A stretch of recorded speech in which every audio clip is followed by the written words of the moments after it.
Assalamu alaikum students.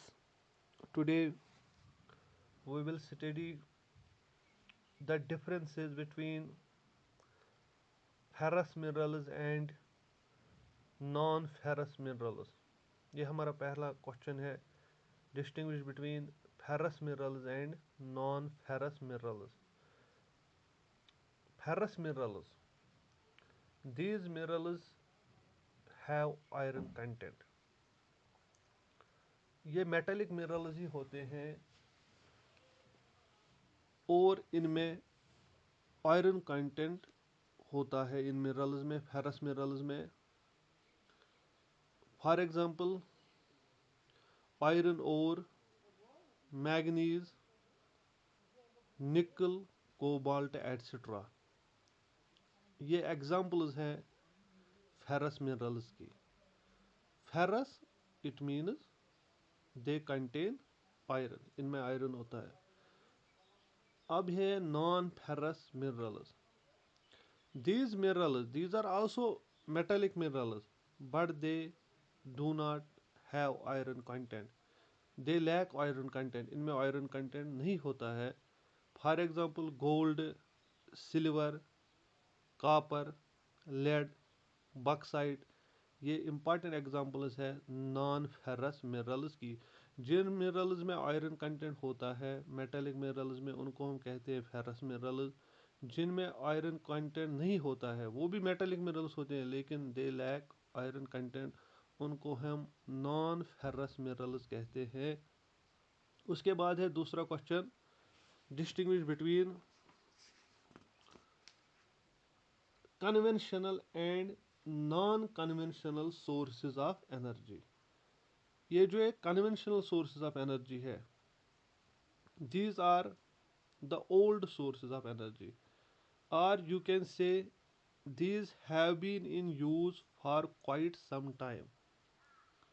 Old source of energy को हम कहते हैं कन्वेंशनल सोर्सेज ऑफ एनर्जी।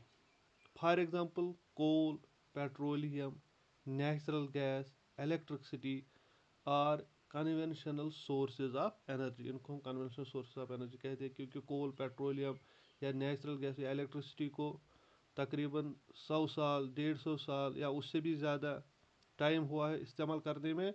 इनको हम कहते हैं कन्वेंशनल सोर्सेज ऑफ एनर्जी।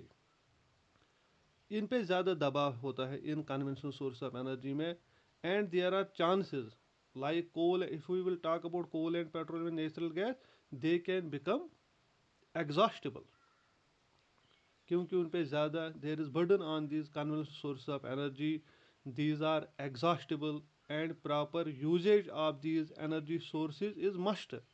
इनकी प्रॉपर यूजेज होनी चाहिए। To preserve it for the future generation we have to conserve these conventional sources of energy. उसके बाद जो दूसरा है वो है non conventional sources of energy. Non conventional it means these are new sources of energy, they have got bright scope, they have got bright future, because these are inexhaustible. ये ख़त्म होने वाले नहीं है। ये non conventional source of energy, जितना भी ज़्यादा इनको इस्तेमाल में लाया जाए, दे will last for a long period of time for the generations to come. These are inexhaustible and they have got bright future. For example, these are the new source of energy. For example, solar energy, wind energy जो है, tidal energy, geothermal energy, even biogas भी. These these are the examples of non-conventional sources of energy. They are more and more utilization. जितना ज़्यादा इसको इनको इस्तेमाल में लाया जाए, within the coming years will help in easing the pressure on the conventional sources of energy. जो pressure है conventional source of energy like coal and petroleum में, एनर्जी क्राइसिस से हम किस तरीके से बच सकते हैं, वो इस तरीके से हम बच सकते हैं when we will utilise non conventional sources of energy. और ये कन्वेंशनल सोर्स ऑफ एनर्जी ये बढ़ जाएंगे like coal, petroleum, natural gas. We have to utilise more and more, we have to focus on non conventional sources of energy, solar energy, wind energy, tidal energy, geothermal energy या biogas को भी हम इस्तेमाल में ला सकते हैं। उससे जो प्रेशर होता है कन्वेंशनल सोर्स ऑफ एनर्जी में वो कम होगा, and the development of all the countries, it will be possible when they will focus on the non conventional sources of energy. Hope you have understood. Thank you.